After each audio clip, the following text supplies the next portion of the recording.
अजित पवारांना सोबत घेण्याआधीच मुख्यमंत्र्यांना सावध केलं होतं. अजित पवारांच्या भाजपवरील टीकेला रवींद्र चव्हाणांचं जोरदार प्रत्युत्तर. पुण्यासह पिंपरी चिंचवडमध्ये भाजप विरुद्ध अजित पवार थेट सामना.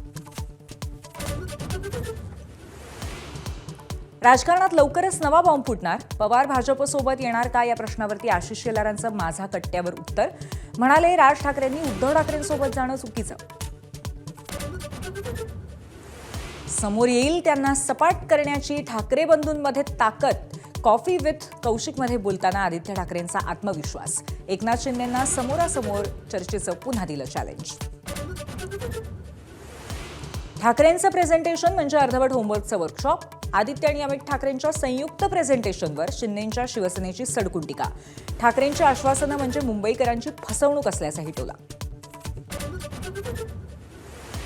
मनसे पदाधिकारी बाळासाहेब सरवदेंच्या हत्येमुळे सोलापूर तापलं. पोलीस संरक्षणातील अंत्ययात्रेसाठी मोठ्या संख्येने जमाव रस्त्यावर. महाविकास आघाडीच्या नेत्यांचे भाजपवरती जोरदार आरोप. महापालिकांच्या रणसंग्रामाचा ज्वर शिगेला. सांगली, इचलकरंजी, कोल्हापुरात मुख्यमंत्र्यांच्या प्रचाराचा धडाका. तर थोड्याच वेळात वरळीमध्ये शिवसेना भाजप युतीच्या प्रचाराचा नारळ फुटणार.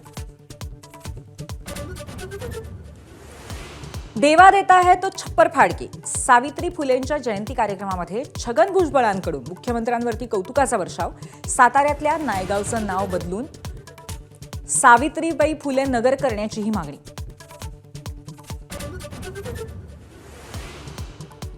साताऱ्यातील 99व्या अखिल भारतीय साहित्य संमेलनाला गालबोट. संमेलनाचे कार्याध्यक्ष विनोद कुलकर्णींवर हल्ला.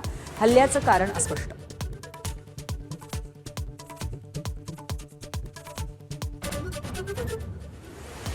सलग आलेल्या सुट्ट्यांमुळे शिर्डीतली साईबाबांची तिजोरी मालामाल. भाविकांकडनं तब्बल 23 कोटी 29 लाखांचं विक्रमी दान.